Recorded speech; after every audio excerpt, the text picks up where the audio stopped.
Muy buenos días, este es su programa Sensor Oaxaca de Canal Gente Libre. Yo soy Samael Hernández y hoy vamos a hablar de un tema particularmente importante, no solo interesante, importante.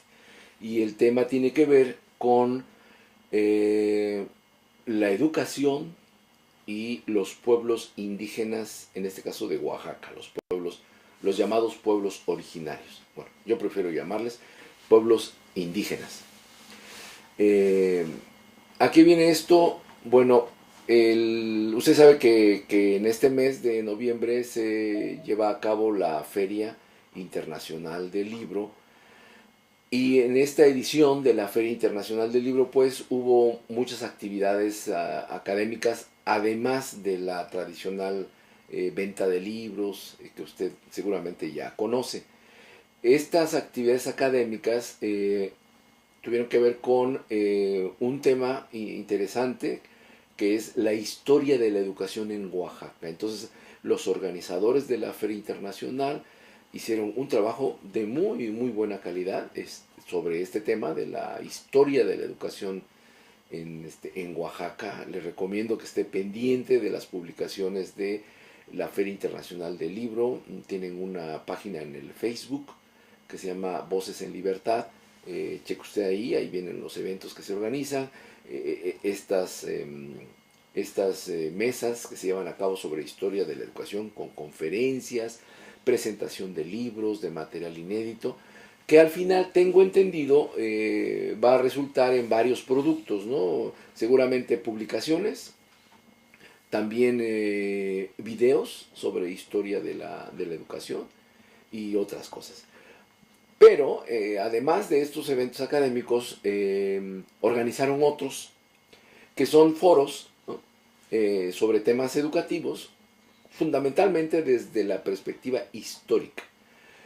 Pero en uno de estos foros, que fue el de identidades, educación e identidades, que también usted lo puede ver en esa página que le digo de Voces en Libertad de la Feria Internacional del Libro, tocaron este tema y me invitaron a participar junto con Alberto Arnaut, un especialista del Colegio de México sobre historia de las profesiones, sobre todo, y particularmente historia de la profesión docente. Estuvo también Víctor Raúl Vázquez, Martínez Vázquez, eh, y su servidor, tocando el tema o hablando del tema de identidades, educación e identidades. Es decir, lo que tratamos ahora, más o menos o con mayor precisión, que es educación y pueblos indígenas. Sobre eso fue el tema de la plática en ese programa que se transmitió, si no recuerdo mal, el 9 de noviembre de este año, por la noche en Cor TV, en la Corporación de Televisión, de Radio y Televisión de Oaxaca, y que usted puede ver en esa página que le digo que está en el Facebook. Ahí viene, está el foro donde tuve la oportunidad de participar. Agradezco a los organizadores por haberme invitado, desde luego. Pero, pues, varias cosas no las pude abordar ahí porque había otros ponentes, otros participantes que también tenían su punto de vista. Y entonces decidí que aprovechando este foro de Canal Gente Libre, pues convendría abundar sobre el tema. Eh, Empezaría por establecer una pequeña pero importante diferenciación. Cuando hablamos de educación, nos referimos a un proceso social en el que los seres humanos transmiten a las generaciones viejas, a las generaciones jóvenes, pues un conjunto de saberes, de habilidades, de actitudes, ¿no? Para poder sobrevivir en la naturaleza y para poder convivir en la sociedad. Entonces, en esos dos frentes, el frente de la naturaleza, que es de donde el ser humano extrae las cosas que necesita para sobrevivir. Y cuando digo sobrevivir me refiero a continuar con vida, continuar respirando, continuar viviendo, para, una de las funciones importantes es reproducirse. O sea, ese es el fin último de la especie, reproducirse. Una especie que no se reproduce, pues desaparece. Entonces, sobrevivir para lograr reproducirse, y en ese y por reproducirse en el caso de los seres humanos no es solo tener hijos, sino tenerlos, cuidarlos, educarlos y darles todas las condiciones para que puedan repetir el ciclo. Bueno, en esto la educación juega un papel muy importante, en esta parte de lo que llamo supervivencia, ¿no? Pero también la convivencia, que es la vida en la colectividad, en la comunidad, en donde aprendemos pues a respetarnos, ¿no? A cómo comunicarnos, a cómo trabajar juntos. Desde luego también nos divertimos, también descansamos, nos alimentamos, nos curamos, todo lo que usted conoce como la vida en sociedad. Bueno, pues eso se da a través de un proceso que denominamos, o se adquiere a partir de un proceso que denominamos educación. Y se da en toda la comunidad, y se da de cara a cara. No se puede enviar telepáticamente educación a otro lado, tiene que ser entre los que interactúan cara a cara. Entonces, ese proceso que es cotidiano, de todos los días, a través, a veces de manera inconsciente, a veces de manera consciente, las generaciones más viejas transmiten a las más jóvenes este conjunto de elementos de cultura. Bueno, pues como usted ve, la educación se da en un ámbito de la colectividad, se da en la comunidad. Pero luego aparece el otro elemento, que es la escuela. La escuela es una institución que se da al interior de las sociedades. Y es una institución que tiene una historia muy larga, ¿no? Se tiene conocimiento de la aparición de esta institución, que es la escuela, desde épocas muy remotas, ¿no? O al menos la parte más sistematizada en la historia sería en la India, en China, ya aparecen referencias a escuelas en China, en el caso de China, para funcionarios, ¿no? En el caso de la India, una orientación más religiosa para formar pues sacerdotes. Y más recientemente, bueno, más recientemente es un decir, en la Grecia clásica aparecen también ya las escuelas, ¿no? Esta institución en donde se forma el ciudadano griego. Pero no cualquier tipo de ciudadano griego, el ciudadano griego de las élites. Lo mismo sucede en China, lo mismo sucede en la India, lo mismo sucede en otros lugares donde aparece esta institución. Entonces, la escuela en ese entonces, en la antigüedad, jugaba el papel de una institución que permitía la formación de parte de la élite que se encargaba de algunas funciones. Por ejemplo, la burocrática en el caso de China, la religiosa en el caso de la India, la de los guerreros en varias sociedades antiguas, ¿no? O la de los hombres del ágora, de la plaza, de la reflexión en el caso de Grecia, ¿no? Bueno, eran parte de la élite, los que se formaban en esas escuelas. La gran mayoría de la comunidad se educaba en el proceso espontáneo de la vida en colectivo, de la vida colectiva. No iban a una escuela. O sea, la escuela estaba reservada para la élite, ¿no? Esta institución fue evolucionando, pero no perdía este carácter elitista. Pero sucede algo interesante ya más o menos en el siglo XVI, ¿no? Cuando la reforma protestante en Europa, y a raíz de esta reforma protestante aparece otra vez la escuela, pero ya adquiere un sentido más cercano al pueblo. Esto debido a que, como usted sabe, los protestantes reclamaban que la palabra de Dios, expuesta en la Biblia, no era una palabra restringida o limitada a los sacerdotes, para que ellos a su vez lo transmitieran a los feligreses, que cualquier cristiano podía leer la Biblia e interpretarla a su manera. Entonces esto, replanteó el uso, la manera en cómo se tenían que acercar a este libro sagrado, pero también produjo un efecto de cómo enseñar algunas cosas, por ejemplo, a leer y a escribir, para que se pudiera leer pues, la Biblia. Y luego traducir la Biblia a los idiomas en uso, porque la Biblia o estaba en griego o estaba en latín, ¿no? Entonces todo esto provocó que la institución escolar adquiriera un nuevo carácter ya no tan elitista, sino más orientado hacia el pueblo llano, que tenía que aprender a leer y escribir. ¿Por qué? Porque tenían que leer la Biblia ellos mismos, no esperar a que el sacerdote católico en este caso les dijera, pues significa esto, significa lo otro, sino ellos mismos poder leer.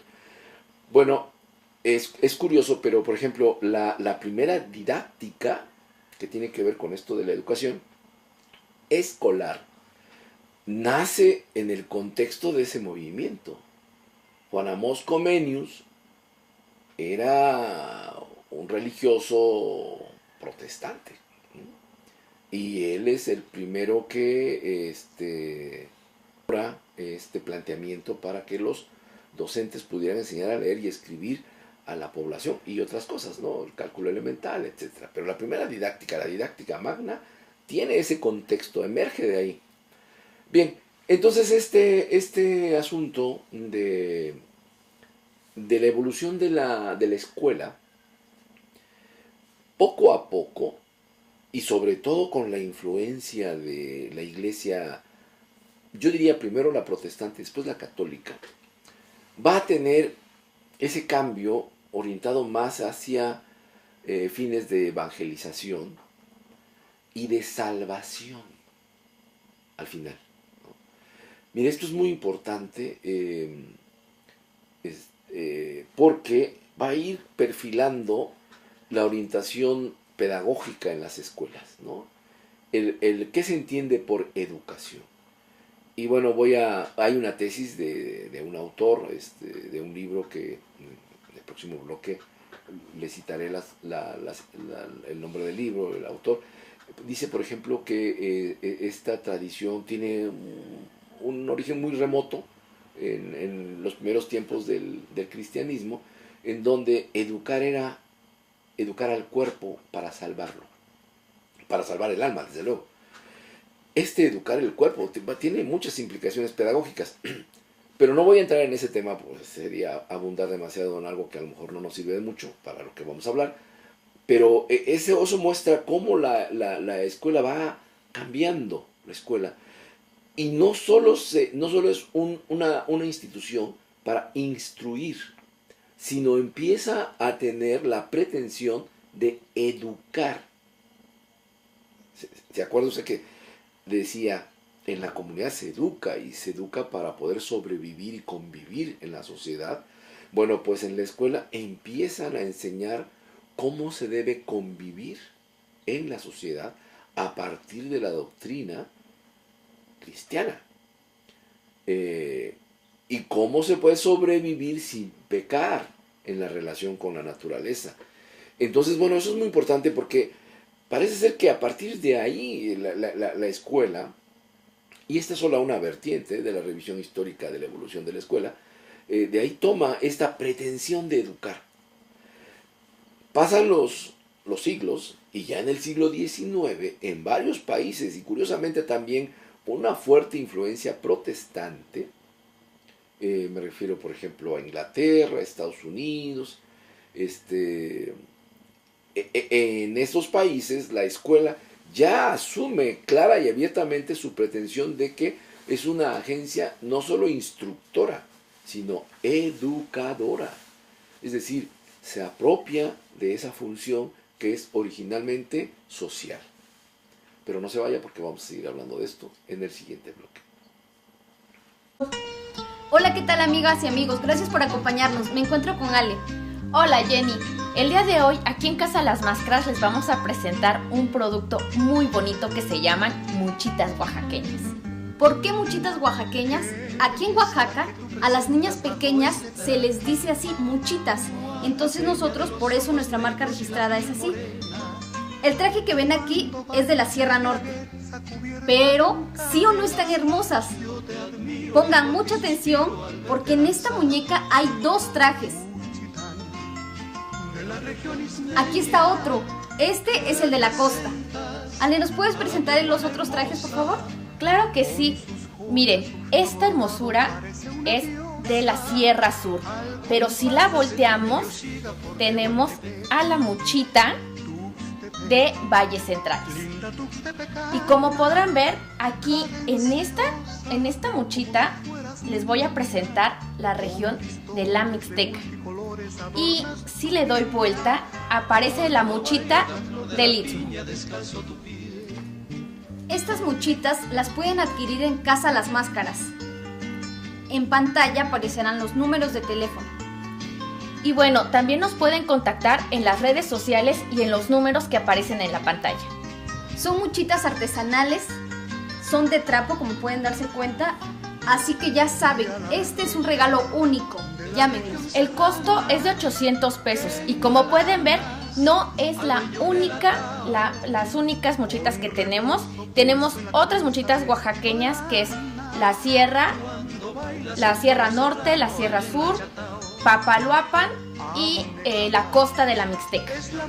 Claro que sí, como pueden ver, aquí hay de varios colores sus faldas. Por ejemplo, aquí les estoy presentando una roja, pero también tenemos verdes, tenemos azules.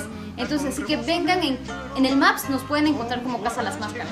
Y aquí pueden escoger la que a ustedes les guste. Gracias por seguir con nosotros en este interesante tema sobre la educación y los pueblos indígenas. Le comentaba que en esta evolución de la escuela, de esta institución, hay un momento en el que hay una apropiación de esta función educadora. Estoy hablando de la historia de Occidente, en donde la religión cristiana, sobre todo aquella de origen protestante, va a jugar un papel muy importante para darle esa posibilidad de apropiarse pues de esta función que originalmente se da en la comunidad y se sigue dando. Un autor interesante que habla de estos fundamentos es Luis Felipe Jiménez Jiménez, en un libro, que es el que tengo aquí a la mano, que se llama En los albores del sujeto pedagógico. Muy interesante. Aquí a ver si lo pueden enfocar. El libro. Este es el autor, ya está, bien. Lo edita la Universidad Autónoma de Zacatecas en coedición con Miguel Ángel Porrúa. Si tiene usted tiempo y se interesa por estos temas de la pedagogía, léalo, porque además de muchas otras aportaciones, da claridad acerca de cómo es que la escuela se empieza a apropiar de esa función que antes no reclamaba. Ni siquiera los griegos en la época clásica, Sócrates por ejemplo, Platón, no decían que las academias fueran una institución en donde se educaba. Ellos, los filósofos de esa época, educaban en la plaza pública, en el diálogo con sus conciudadanos, es decir, en la comunidad. Ahí se daba siempre la educación. Pero ya con la Reforma Protestante hay un replanteamiento de esta pretensión de la escuela, en donde le digo, tratan ya de abordar a esta institución, abordar todo el asunto de la educación en el contexto del funcionamiento de esta institución. Pasan los años, siglo XIX, países de origen protestante o abiertamente protestantes todavía, o aún ellos van a fortalecer esta idea, pero ya en un contexto en donde claramente hay una subordinación de la escuela a una cosa que se llama el Estado-Nación, es decir, un territorio con una población y un gobierno que pretende unificar, incluso en términos culturales, a la población, es decir, en términos políticos, en términos de acotarlos a un territorio, en términos culturales, de su manera de ver el mundo, ¿no? Y la manera de construir su propia identidad, es decir, quién soy. Nosotros somos, por ejemplo, mexicanos, no porque se nos haya ocurrido, sino porque nos han educado para pensarnos como mexicanos. Bueno, pues en el siglo XIX, la escuela está subordinada a este proyecto que tienen los gobiernos de construir un Estado nacional, ¿no? Es decir, un gobierno con un territorio, una población, leyes y una economía que responden a un proyecto donde todos los miembros de ese colectivo se reconocen con el mismo origen y con muchas cosas que los identifican como iguales, ¿no? Bien, pues entonces, en el caso de México, esta institución escolar va adquiriendo más o menos el mismo tono de evolución que acabo de esbozar hace rato. Salimos de la colonia, en donde la escuela responde a los intereses de la élite peninsular o criolla, y sobre todo de la iglesia católica. Eso es muy importante, católica, porque va a marcar una diferencia con la escuela europea o norteamericana, por ejemplo, ¿no? Entonces esta escuela después se va a transformar muy lentamente con la independencia y todo el proceso de construcción de la república, ¿no? Con esta generación, sobre todo esta generación de Juárez, pero va a tener muchas dificultades y en realidad ya la escuela moderna, mexicana, la vamos a ver hasta después de la Revolución, ¿no? Hasta después de la Revolución ya aparece esta escuela muy vinculada al proyecto del Estado, del gobierno, en su proyecto de construir un Estado-nación, en este caso mexicano, en franca oposición a la Iglesia Católica, ¿no? Que durante mucho tiempo pues, era la que administraba prácticamente la institución escolar. Y eso le va a dar un carácter especial a la escuela mexicana. Pero ¿qué pasa cuando la escuela mexicana se extiende y llega a las comunidades indígenas? Bueno, cuando la escuela llega a las comunidades indígenas, es decir, cuando aparece ya una escuela, se funda una escuela, por ejemplo, en la década de los años 40, ¿no? Cuando empiezan a aparecer estas escuelas de nuevo tipo en México y se empiezan a establecer en los lugares como la Sierra, la Mixteca, la zona Mije, el Istmo, donde hay fuerte presencia indígena, ¿qué sucede? Pues que hay un choque ahí, ¿no?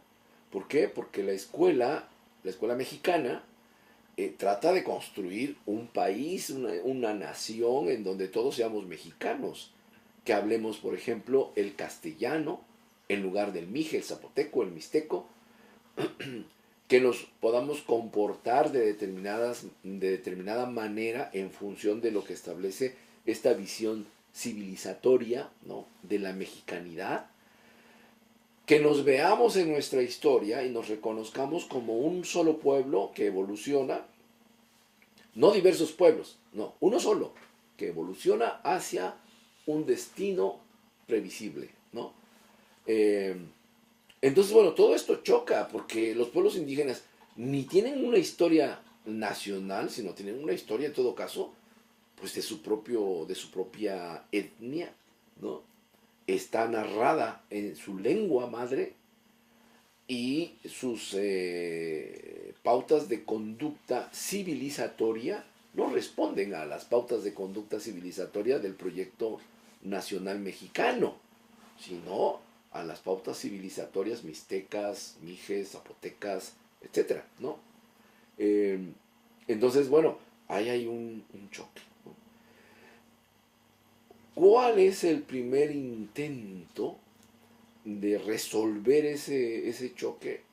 Bueno, pues el intento se hace tratando de que la escuela subordine a los procesos educativos que se dan de manera espontánea, como mencioné al principio, en la comunidad.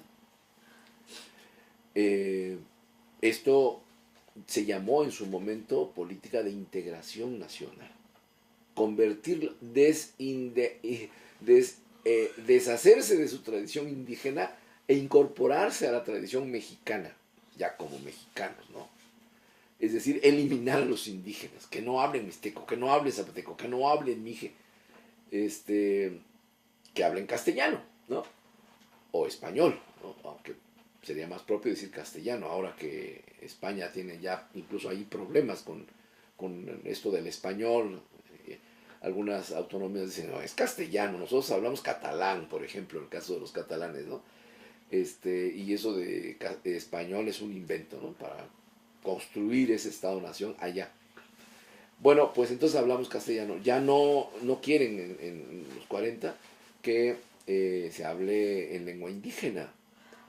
Entonces en la plática que sostuvimos ese día 9 de noviembre, yo insistía en que era muy importante distinguir entre educación y escuela. Ya en el bloque anterior intenté hacer un esquemita para poderlo distinguir, porque la educación se da en la comunidad, se da en su barrio, se da en donde usted trabaja, se da desde luego en la familia, en la casa, se da en el ámbito comunitario, ¿no? En los diferentes espacios comunitarios donde convivimos. Ahí se da el proceso de educación todos los días. Cuando usted lleva a su hijo a trabajar, lo está educando. Y no es que se pare usted con un pizarrón y le explique, no, la educación se da de una manera espontánea y el niño trata de imitar la conducta de sus padres, ¿no? Y sus padres le van marcando pautas de aquello que es aceptable y aquello que no es aceptable. Entonces el niño tiende a reforzar las pautas aceptables de las otras, ¿no? De las otras no, o no tanto, y entonces se va socializando en el sentido de que aprende a vivir y a convivir en colectividad a partir de esas pautas, ¿no? Y aprende también las pautas civilizatorias, que son importantísimas para la convivencia. Y las pautas civilizatorias son lo que tiene que ver con las diferentes dimensiones de la cultura. Cómo se hace una casa, qué es una casa bonita, cómo se cuida la salud y el cuerpo, ¿no? Qué es lo que hay que comer y no comer. Todas estas son pautas civilizatorias. Qué tipo de recursos técnicos o tecnológicos, porque usted dirá, ay, ¿a poco tienen técnica y tecnología en los pueblos indígenas? Claro que tienen, claro que tienen. Es más, yo diría que son los que originalmente tenían técnica y tecnología. Pero esto es otra discusión que tiene que ver también con cómo surge la ciencia occidental. Nos han contado un cuento de hadas, ¿no? de la curiosidad humana y la experimentación y la observación. Sí, efectivamente. Pero, ¿cómo cree usted, por ejemplo, si no estaba ni Galileo, ni Newton, o sus equivalentes en esa época? Y sin embargo, podían hacer eso, porque se basaban en la técnica y en ciertas tecnologías que contenían conocimiento científico, pero no lo contenían de la forma en cómo ahora se extiende y se muestra el conocimiento científico. En realidad la ciencia, como la conocemos ahora, deriva de una reflexión sobre la técnica y la tecnología antigua, buscando responder a ¿y por qué funciona así? ¿Qué es lo que hace que funcione así? Funciona. Antes no se preguntaban por qué funciona así, ¿no? Sino cómo hacer que funcione mejor. Simplemente. En ese sentido era un conocimiento más pragmático, ¿no? pero tenía desde luego una reflexión, pero no era una reflexión del tipo occidental, en el sentido de una reflexión sobre la ciencia o la técnica. Eran reflexiones en las que se conectaba toda la concepción, la cosmovisión de ese pueblo, y ahí es donde se explicaban el porqué de esas técnicas o tecnologías y cuál era su fundamento. Y aparecen algunos destellos, porque ellos no escribían tratados de epistemología o metodología, ni siquiera escribían tratados sobre la técnica, simplemente lo hacían. Y entonces se aprendía del día a día, aprendían a, por decir algo, a construir una casa, pues haciendo la casa. Cazaban animales, pues, cazando. Aprendían a cazar cazando, a pescar pescando. Y así se iba depurando la técnica de diferentes dimensiones. Bueno, estas pautas civilizatorias se aprenden ahí en la comunidad, ¿no? Y eso lo hacen nuestros pueblos indígenas. Y en algunos lugares lo siguen conservando, ¿no? Siguen haciendo así las cosas. Entonces yo comentaba en esa reunión que se transmitió en Cort TV, les decía que esa diferenciación entre la escuela y la comunidad es muy importante. Porque ahora, digamos que se replanteó el tema de, bueno, ¿y cómo hacer que la escuela responda mejor a las necesidades educativas de los pueblos indígenas? Y decía Víctor Raúl, bueno, es un tema nuevo en la historia, en la historiografía. No aparece ese cuestionamiento, sino muy recientemente, ¿no? Y entonces en términos de historia hay que otra vez destejer y tejer para poder encontrar ahí la beta, para que veamos la evolución histórica de este problema y producir material nuevo.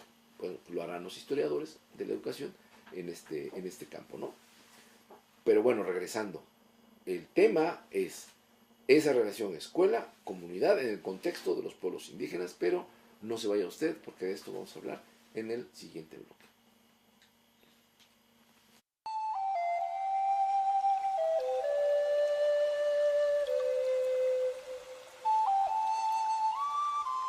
Hola a todos, nos encontramos aquí en Casa Las Máscaras y está con nosotros nuestro amigo Carlos, quien nos va a hablar de este extraordinario producto que es de Druida Shaman. Muchas gracias, Andrés. Así es, el día de hoy traemos estos inciensos que están elaborados a base de plantas aromáticas y lo que hacen que este producto sea 100% natural. Como nos dices que es 100% natural, esto quiere decir que no es tóxico. Así es, Andrés. Este producto se ha utilizado en los valles, en la sierra, en cualquier otro lado y además es muy recomendable para aquellos que practican la meditación o para las personas que a lo mejor están en su casa, están haciendo pues su quehacer, necesitan sentirse en armonía. Es totalmente recomendable. Ayudamos al medio ambiente a no contaminar, ¿no? También. A diferencia de otros inciensos que pues a veces son elaborados con esas llantas, ¿no?, de los automóviles, a veces las derriten, y esto para impregnar en esta varita que pues se hacen de los otros tipos de inciensos, esto hace que sean tóxicos. Entonces, a diferencia de este producto que traemos en esta ocasión, pues son, como te digo, elaborados a base de plantas naturales y además un ingrediente especial que es el copal. Qué bueno que pues se haga en un producto que sea natural y nosotros pues así contribuimos para no contaminar el ambiente. Y pues Carlos, dinos, ¿tenemos alguna promoción para este producto? Sí, mira, el costo real de los inciensos es de 50 pesos, pero a las personas que nos están viendo y que se comuniquen con nosotros, ¿no?, a través de los teléfonos, la dirección que va a estar apareciendo ahorita en su pantalla, pues les vamos a dar la promoción de que en la compra de un paquetito como el que tienes, ¿no?, les vamos a dar otro a mitad de precio. O sea que son dos productos, pues a mitad de precio el segundo, claro. Así es, sí, así es, ¿no? Entonces, pues solo es cuestión de que se comuniquen. Pues así es, amigos, entonces háganlo ya en estos momentos, los números de información está apareciendo en la pantalla, pues llamen ya. Sí, además pueden buscarnos a través de las redes sociales, ¿no? En el Facebook, que estamos como Casa Las Máscaras. También estamos aquí en la comunidad de Trinidad de Viguera, no estamos muy retirados acá de la capital de Oaxaca. Entonces, pues, ¿qué esperan, no? Ya que se comuniquen. Así es, amigos, llamen y pues armonicen su espacio, su ambiente y pues también denle armonía a su vida.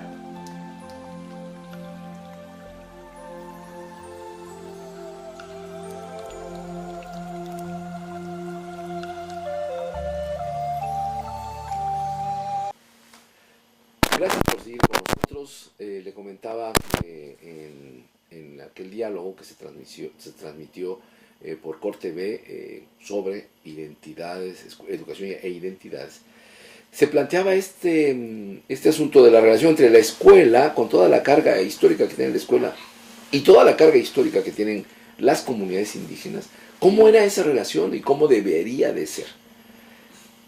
Y bueno, yo decía en esa plática que es muy importante esa relación y poder ver varias cosas en esa relación. Una, ¿por qué la inconformidad de los pueblos indígenas, o algunos, los que están más claros de esto, esta inconformidad con sus escuelas? ¿Y cuál es el sentido hacia donde quieren ir para que esa relación escuela y comunidad sea más fructífera, digamos, ¿no? Bueno, primero vamos a hablar un poco de dónde viene el problema. El problema con la escuela, en la evolución que ha tenido recientemente, de los años 40 para acá, por ejemplo, o incluso un poco antes, de los años 20 para acá, es que fue una escuela que obedecía al proyecto de constitución o construcción del Estado Nacional Mexicano. Entonces no querían borrar a los indígenas para que todos fuéramos mexicanos, no habláramos el castellano y ya no habláramos otra lengua, tuviéramos las mismas pautas civilizatorias, tuviéramos cultura igual, una visión histórica coincidente y sobre todo un futuro también consensado, ¿no? ¿Hacia dónde? Bueno, cuando esa escuela llega, lo primero que trata de hacer es imponerse, violentamente incluso, no violenta de a golpes, aunque sí los maestros daban embarazos, pero violentamente en el sentido de que le prohibían a los niños hablar en su lengua indígena en la escuela. Y los castigaban cuando hablaban esa lengua. Después cambió y ya fueron más tolerantes, pero no se perdía ese sentido de integración, decían ellos, ¿no? En aquella época. Integrar a los indios a la modernidad de la nación mexicana, ¿no? No pudieron, obviamente hubo mucha resistencia, ¿no? En algunos lugares el efecto fue traumático porque los pueblos, bueno, la gente de esos pueblos, ya no querían que sus hijos hablaran, por ejemplo, triqui. No hables triqui porque si no te vas a ver mal. Van a decir que eres un indio. Mejor habla castilla, ¿no? Y era traumático. La gente, todavía ahora hay gente que se avergüenza de hablar una lengua indígena. Que uno, con la mentalidad que tenemos ahora, decimos, pero ¿por qué se van a avergonzar si son bilingües? Es como hablar inglés y alemán, español e inglés, francés y japonés, no sé. Bilingües, una persona que habla dos lenguas, pues de algún modo la gente la reconoce. Ah, pero si habla mixteco y además habla mije y además habla zapoteco, o sea, ya es un políglota. Ah, no, pues ese es un indio. Digo, dígame, no. Es una persona valiosa que habla varios idiomas, ¿no? Bueno, ahora sí lo vemos algunos, y yo dudo que seamos todos. Hay gente que todavía, o sea, hay esa lengua de yopes, así dicen, aquí en los valles centrales. Luego ese término despectivo de los yopes, ¿no? Los indios, ¿no? Que no hablan castellano, no hablan español, ¿no? O hablan el español así medio raro, ¿no? Mal, pues, ¿no? Ah, pero si viene un gringuito o una gringuita aquí al Zócalo de la ciudad de Oaxaca, pues no le hace que hable chapurrado el español. Ah, no, se le festeja. Ay, qué gracioso. Ah, pero si uno de nuestros paisanos, por su origen, no puede hablar todavía muy bien el castellano, entonces es un ignorante y un indio. Era una situación traumática. Pero bueno, esto, por la misma resistencia y las protestas y todo eso de los pueblos indígenas, le fueron bajando. Y luego también el cambio en el contexto internacional, donde se empezó a revalorizar todo este asunto de los pueblos indígenas, sobre todo después de la Segunda Guerra Mundial, ¿no? Y más todavía en los años 60, 70, y en México aún más en los años 90. Y fuertemente con la rebelión del Ejército Zapatista de Liberación Nacional, en donde ahí el tema indígena se puso, ahí sí, en el centro, ¿no? Bueno, le decía, esto empezó a cambiar en la escuela, la política, y se empezó a hablar de una escuela, bueno, de entrada una escuela indígena, decían, ¿no? O sea, una escuela para los pueblos indígenas, en donde se enseñaran las dos lenguas, ¿no? Pero que se respetara la lengua indígena, ¿no? Y empezaron a aparecer los enfoques pues bilingües, ¿no? Y esto ya fue un cambio, ¿no? Pero de todas maneras, la escuela se imponía de otra forma. Se imponía excluyendo, o como dije en el coloquio, incluyendo y excluyendo bajo ciertas condiciones. Si usted analiza la trayectoria de los niños indígenas en la escuela mexicana, desde la primaria sobre todo, hasta la secundaria, usted va viendo cómo la deserción es muy alta para esos niños. Esos niños abandonan la escuela. Y abandonan la escuela por la presión cultural que hay en esas escuelas. Una presión cultural que se narra, se describe como ignorancia, falta de capital cultural.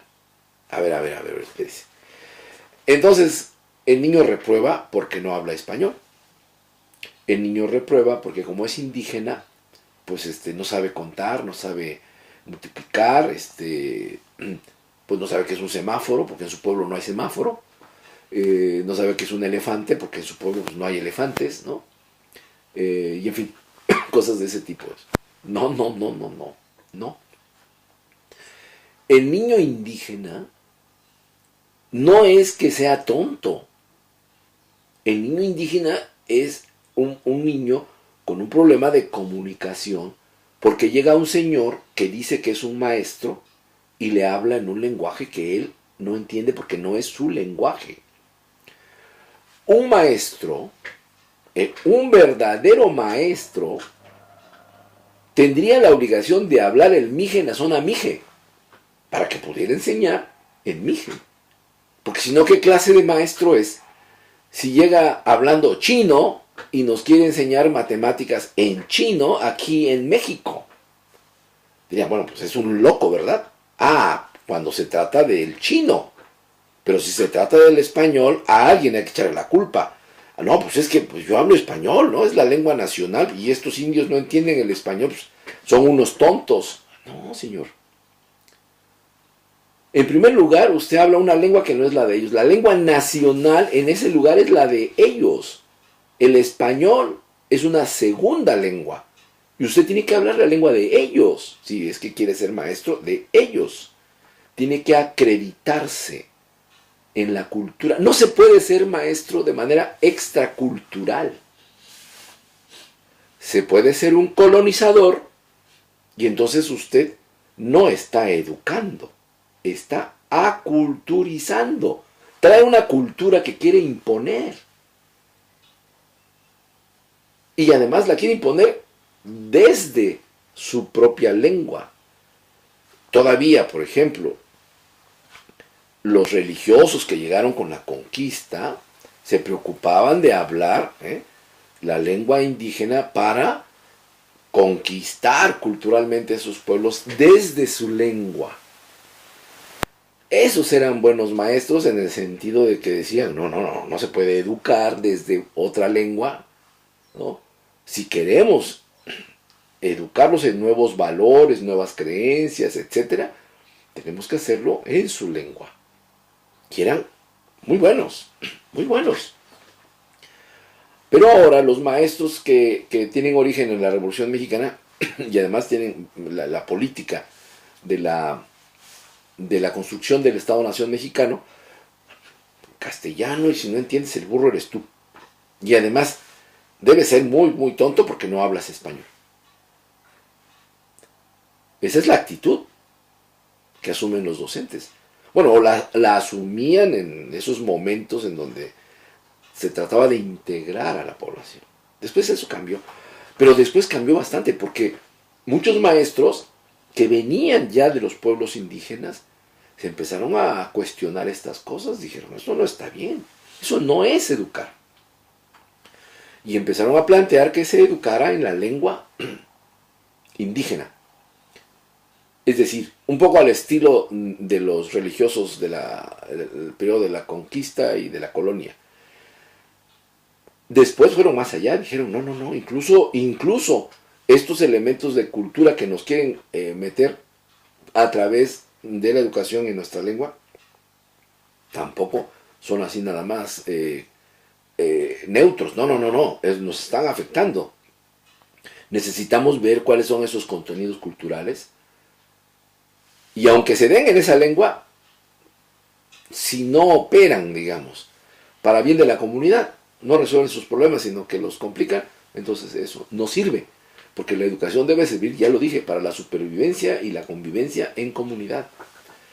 Entonces empezaron a cuestionarse cosas de mayor profundidad, ¿no? Y después empezaron, cuando esto se fue generalizando por allá de los años 80, empezaron a cuestionarse la selectividad con la que operaba el sistema escolar. Pues entran 100 niños y llegan a la secundaria pues 30, y los 70 que se quedaron a medio camino, ¿por qué? Y vuelvo a lo que dije hace un momento, los maestros, porque son burros, porque no hablan español. No, es porque se les trata con una violencia simbólica que no soportan y terminan por desertar. O sea, no pueden jugar las reglas que les imponen, y son reglas muy violentas, muy violentas. Pero además, de los 30 que quedan, cuando ya ascienden a otros niveles, como por ejemplo el bachillerato, que ahora ya hay opciones que tienen la filosofía de esta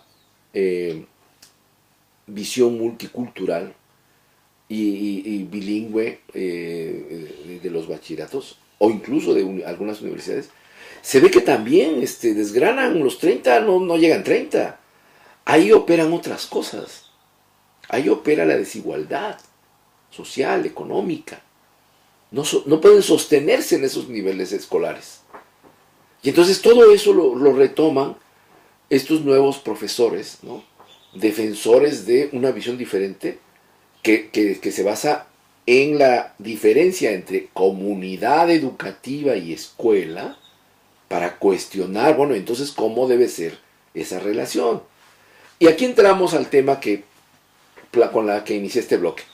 ¿Cuál debe ser esa relación? Bueno, hay algunos que apuestan en que hay que transformar a la escuela para que se adapte mejor a la comunidad, ¿no? Hay otros que le apuestan a que el proceso educativo comunitario se tiene que fortalecer para subordinar a la escuela. Es diferente. Y hay otros que le ponen el interés en esa relación misma de cómo construir un puente para que ambos procesos no sean tan violentos y excluyentes.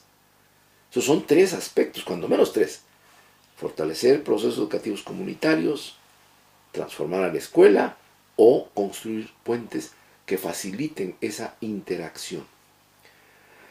En esos 3 aspectos, Oaxaca, yo me atrevería a decir, aunque no soy especialista en el tema de la educación indígena, yo me atrevería a decir que Oaxaca es uno de los estados, junto con Chiapas, junto con Guerrero quizá, en donde hay más propuestas sobre esos 3 aspectos. Y sobre esos 3 aspectos, comunidad, escuela, relación escuela-comunidad, en las diferentes dimensiones de la reflexión y prácticas pedagógicas, ¿no? Que son cómo enseñar eso que estamos discutiendo, la didáctica, cómo organizar a la institución escolar para que responda mejor a estos procesos, la administración escolar, la economía educativa, etc. Y cuál es la concepción de ser humano que opera mejor para estos fines, ¿no? En todas esas dimensiones hay propuestas en Oaxaca. Y decíamos, coincidíamos en esto los que participamos en ese foro, que la Secretaría de Educación Pública no ha sabido escuchar estos planteamientos, que abanderan incluso los maestros de la sección 22. Y a usted le consta, si me ha seguido en mis programas, que yo soy un duro crítico de la sección 22. Pero eso no quiere decir que yo esté en contra de la sección 22. Eso significa, al menos en mi opinión, que yo valoro mucho el potencial que tiene la sección 22 y que se está desperdiciando en otras cosas, en lugar de resolver, por ejemplo, que ellos sí pueden, porque son un sujeto muy fuerte, estos problemas y hacerse escuchar con planteamientos serios que existen y que no necesariamente se reducen al peteo, al Plan para la Transformación Educativa de Oaxaca, que van más allá del peteo. Pero bueno, no se vaya porque vamos a ir cerrando el programa.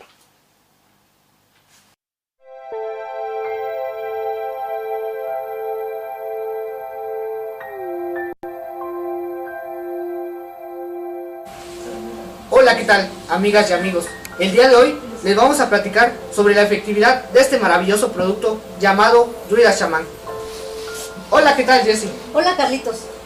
¿Quién no se ha ido a hacer una limpia, a curarse de espanto o esos cambios repentinos de estado de ánimo? Así es. Incluso muchas veces lo utilizamos para sanar nuestro negocio, nuestro lugar de trabajo o nuestra vivienda. Pero también eso que mencionas sobre los cambios repentinos de ánimo es muy interesante, ya que muchas veces nos levantamos contentos y de la nada ya estamos enojados, tristes, bueno, hasta parece uno bipolar. Así es, Carlitos. Después de un largo estudio sobre la efectividad de las curaciones y limpias, nos damos cuenta que las plantas juegan un papel muy importante para la recuperación de la salud. Es por eso, amigas y amigos, que de ahí surge Druida Shaman. En este atomizador se concentra la efectividad de las plantas, como son el romero, el cedrón, la manzanilla, el té limón, la hierbabuena y el copal. Así es, Carlitos. Esta mezcla es perfecta, ya que produce bienestar inmediato. Solo aplicarlo diariamente mejora tus días. Claro, y por ser 100% natural, se puede aplicar sobre los niños, ya que muchas veces en la calle los chulean o, como coloquialmente se le dice, les hacen ojo. Así es, Carlitos. Y es muy fácil de aplicar. Solo se rocía alrededor del cuerpo. Si lo vas a utilizar para tu casa, tu negocio o tu lugar de trabajo, solo lo aplicas alrededor de tu espacio. Tiene un aroma muy agradable, Jessie. Y lo mejor de todo, que no se adhiere a la ropa y no quedas oliendo a limpia. Sí, Carlitos, eso es muy importante. Contamos con 2 presentaciones. El de bolsillo, que tiene un costo de 50 pesos, y el más grande, que cuesta 100 pesos. ¡Adquiérelo ya! ¡No te quedes sin tu protección! ¡Druida Shaman!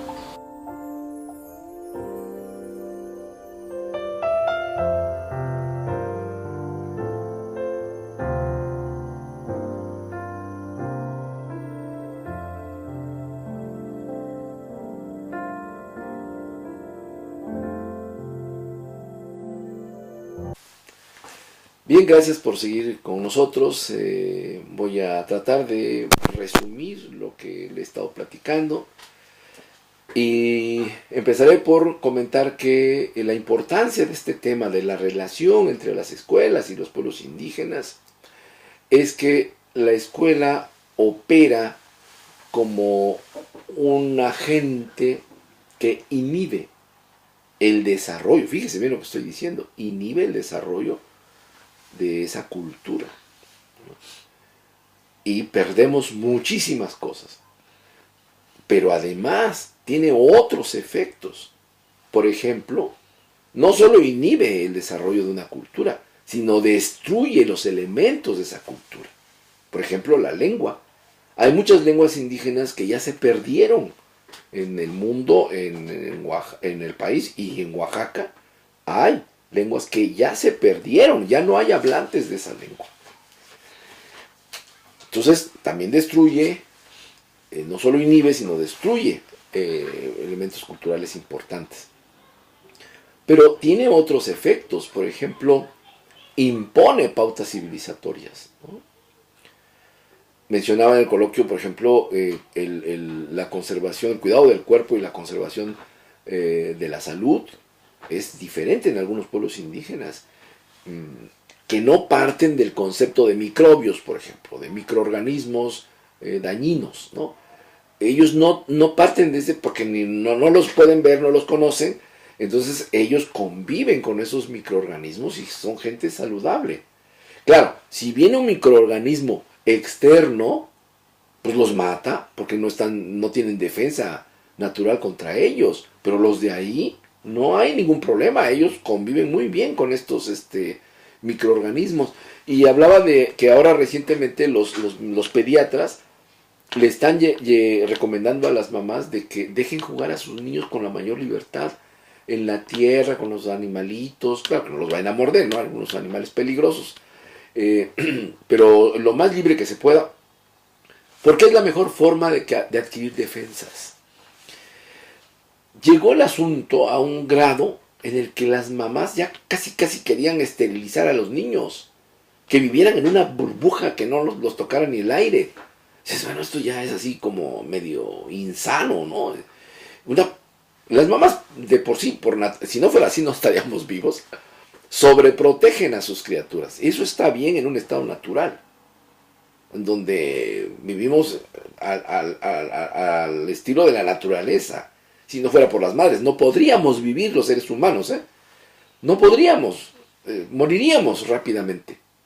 Gracias a las madres y a este instinto de protección muy fuerte, podemos vivir. Pero en estado civilizatorio eso ya no funciona tan bien. Bueno, resulta hasta un problema a veces, ¿no? Entonces, bueno, llegó al grado en que las mamás querían esterilizar a los niños, había un ambiente estéril, sin microorganismos, y entonces los niños se enfermaban más todavía. Y ahora ya están regresando las recomendaciones. ¿Se acuerdan cuando decían que era mejor tomar la leche en polvo que el pecho materno? Bueno, obedecía a intereses comerciales, obviamente. Después se vino no, que mejor denles pecho. Pues sí, los niños estaban muriendo. Sobre todo los niños en el medio rural. En la ciudad a lo mejor no tanto, porque está el médico. Pero en el medio rural, dándole mamila, fue tremendo eso, ¿no? El caso es que después se cambió. Ahora el pecho materno, y dele más pecho materno. Pues sí, eso es lo natural. Bueno, pues está pasando lo mismo ahora, ¿no? Entonces, esas pausas civilizatorias le pegan muy duro a las comunidades. Cambiar esas pautas civilizatorias descontextualizadas, las que vienen de fuera, le pegan muy duro a las comunidades. Ya lo vimos en los sismos. La introducción de pautas civilizatorias occidentales en materia de construcción, aunado a la corrupción, provocó muchas muertes y pérdida de riqueza patrimonial, ¿no? O sea, empobrecimiento, en otras palabras. Entonces, bueno, estas son efectos en donde la escuela como institución ayuda a meter, ¿no? Porque nos enseñan higiene, nos enseñan cómo debe ser una casa, que debe tener su baño, por ejemplo, que debe tener su cocina, y van metiendo esas imágenes y se van quedando. Y ya los niños no quieren vivir en una casita pequeña en donde en un rincón está el fogón. No, ¿qué pasó? Eso no, hay que vivir como la gente decente. No, todas estas cosas hacen a la larga mucho daño. Bien, el otro efecto tiene que ver, desde luego, con la exclusión social.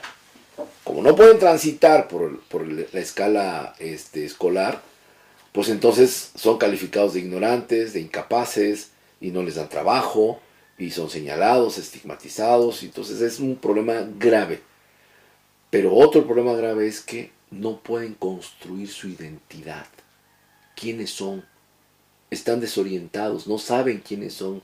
Como decía la canción, ni soy de aquí, ni soy de allá, ¿qué soy?